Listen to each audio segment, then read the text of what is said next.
میرے خیال ناقص کے مطابق امر ہونے کی خواہش ہر انسان کی بنیادی خواہشوں میں سے ایک ہے، چاہے وہ شادی شدہ ہو یا کنوارا۔ اور اگر ہم بیوی کا ذکر کریں تو ہمیں لگے گا کہ جھانسنے اور پھانسنے میں بیوی کا شمار ماہرین میں ہوتا ہے۔ بیچارے شوہر کو ہمیشہ اپنے دامے بیماری میں پھانسے رہتی ہے اور بجائے خود اس کی خدمت کرنے کے اسے ہی اپنی خدمت پر مجبور کرتی ہے۔ اسی وجہ سے ترقی اور جدت کے اس درخشاں دور میں بھی ہر کوئی اپنی بیوی کی برائی کا رونا روتا نظر آتا ہے۔ اس تعلق سے بڑا مشہور واقعہ ہے کہ ایک شخص نے اخبار میں اشتہار دیا، مجھے بیوی چاہیے۔ اگلے کچھ ہی دنوں میں اسے ڈھیر سارے خطوط موصول ہوئے جس میں لکھا تھا، میری بیوی مفت میں ضرور لے جائیے۔ اس سے آپ خود ہی اندازہ لگا سکتے ہیں کہ لوگ اپنی بیوی سے کس حد تک نالاں اور بیزار ہیں۔ اسی لیے مرزا جی کہتے ہیں کہ دل بھی گردن بھی ہتھیلی پہ لیے پھرتے ہیں، دل بھی گردن بھی ہتھیلی پہ لیے پھرتے ہیں، جانے کب کس کا لہو میری بیوی مانگے۔ جب انسان کنوارا ہوتا ہے تو وہ اپنی محبوبہ کے لیے وہ سب کچھ کر گزرنے کو تیار ہوتا ہے جو اس کے بس میں بالکل بھی نہیں ہوتا، لیکن ہمت دکھاتا ہے اور ڈورے ڈالنے میں ماہر بن جاتا ہے، اور گرمی کے دنوں میں اپنی محبوبہ کو دھوپ سے بچانے کے لیے چھاتا تحفے میں دے کر یہ گیت گاتا ہے۔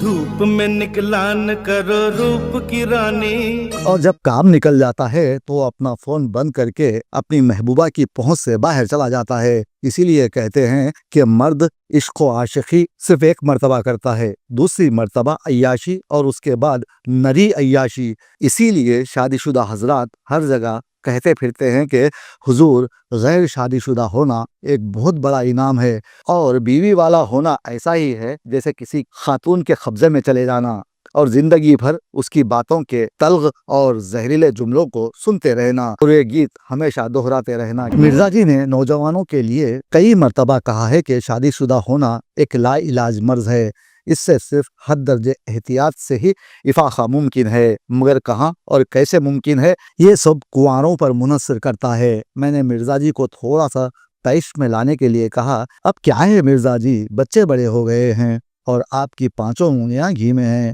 اتنا سننا تھا کہ وہ بھڑک اٹھے، میرے علاوہ کئی مظلوم دوست ہمارے ایسے بھی ہیں جو عرصے دراز سے بیوی کی اذیت جھیل رہے ہیں، ان کے حالات دیکھ کر ترس آتا ہے، جو اپنے بیڈ روم میں یہ گیت گا کر خود کو تسلی دے لیتے ہیں۔ زمانہ تو ہے نوکر بیوی کا، کاش یہ لوگ پہلے ہی سمجھ گئے ہوتے کہ شادی اپنی بیوی سے کی جائے گی اور وہ پڑوسی بدلنے کے باوجود وہی رہے گی۔ یہاں مرزا جی نے ایک قہقہا لگایا اور گویا ہوئے، میرے بالوں کی سفیدی نے میرے گھر میں ایک نئی بحث کو جنم دیا ہے جو کہ میری آزادیوں کی قاتل ثابت ہونے جا رہی ہے۔ مجھے ابھی تک خواتین کے کپڑے استری کرنے یا صبح سویرے جھاڑو دینے کا کوئی شوق نہیں تھا، اور نہ میں برتن دھونا چاہتا تھا۔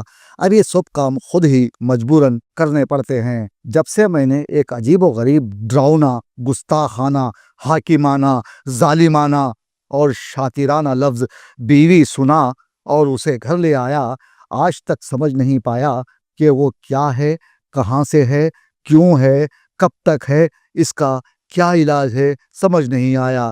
بس اب تک جو بھی سمجھ پایا وہ یہی ہے کہ مردانہ اور جابرانہ لہجے کی مؤنث صنف یہی ہے، اور بعض گستاخ فطرت لوگ اسے صنف نازک کہتے ہیں جو کہیں سے بھی نازک نہیں۔ خام خواہ لوگ خوبصورت، قبول صورت، دودھ کی طرح چمکتی دلہن کو تلاش کرتے رہتے ہیں، اور بڑے امیر لوگ تو ویسے بھی خوبصورت ہی دکھائی دیتے ہیں۔ اب بھلا غریبوں کی لڑکیاں کون پسند کرے گا؟ کیونکہ یہاں تو جاذبیت بھی ہے دولت ہی کی پروردہ، یہاں تو جاذبیت بھی ہے دولت ہی کی پروردہ۔ یہ لڑکی فاقہ کش ہوتی تو بدصورت نظر آتی، تاہم اب یہاں جن کی شادی ہو گئی ہے اور تقریباً 2 یا 3 عشرے ہو چکے ہیں، وہ لوگ اب یہ گیت ہر جگہ گاتے دکھائی دیتے ہیں، لیکن ان کے ہاتھ پھر بھی کچھ نہیں آتا۔ غریبوں کی سنو وہ تمہاری سنے گا۔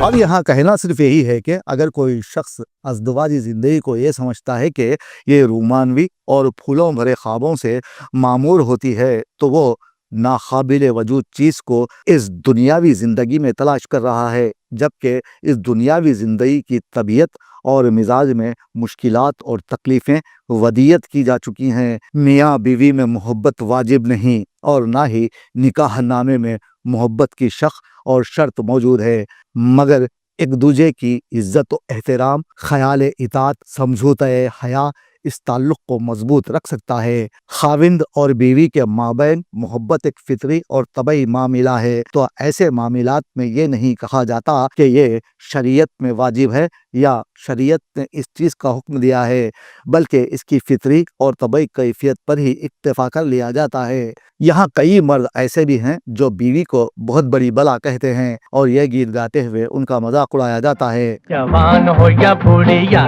یا ننھی سی گڑیا، کچھ بھی ہو عورت زہر کی ہے پوڑیا۔ خیر، بلا شبہ سارے مردوں کو ایک ہی خانے میں رکھنا زیادتی ہے۔ کوئی بیوی سے زیادہ ڈرتا ہے تو کوئی کم، کوئی صرف گھر میں ڈرتا ہے تو کوئی باہر بھی ڈرتا صاف دکھائی دیتا ہے۔ یہ تو سب ہنسنے ہنسانے کی باتیں تھیں، حقیقت تو یہ ہے کہ میاں بیوی کا رشتہ بڑا پاکیزہ ہے۔ لطیفہ بازوں نے اسے ڈراؤنا بنا دیا ہے۔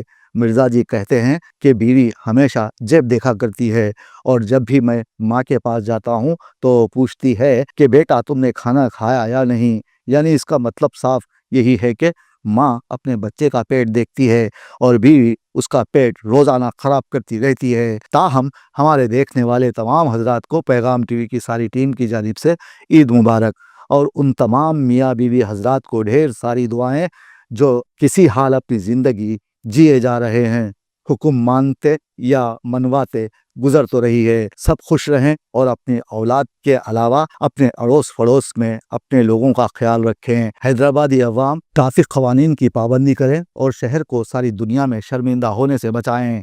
چلیے شیر خورمے کا دور ہو جائے، بعد میں بریانی کا مزہ لیں گے اور ساری دنیا کو یہی کہیں گے کہ عید مبارک۔ عید کا دن ہے گلے آج تو مل لے ظالم۔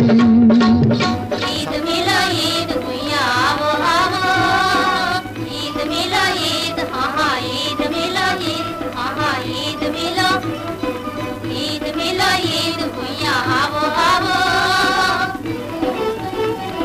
دودھ بتاشے روز روز کے، دودھ بتاشے روز روز کے، دودھ بتاشے روز روز کے، آج کے دن سیویاں سیویاں گویا، آج کے دن سیویاں سیویاں گویا، عید ملا عید۔ ساتھ ہی یہ شعر بھی گنگنائیں گے اور دل کو سمجھا لیں گے کہ سنا ہے بنا کرتے ہیں جوڑے آسمانوں پر، سنا ہے بنا کرتے ہیں جوڑے آسمانوں پر، تو یہ سمجھیں کہ ہر بیوی بلائے آسمانی ہے۔ شادی کے لیے رضامند کر لی۔ تازہ ترین ویڈیوز کے لیے آپ ہمارے چینل کو سبسکرائب کریں اور دیکھتے رہیں پیغام ٹی وی۔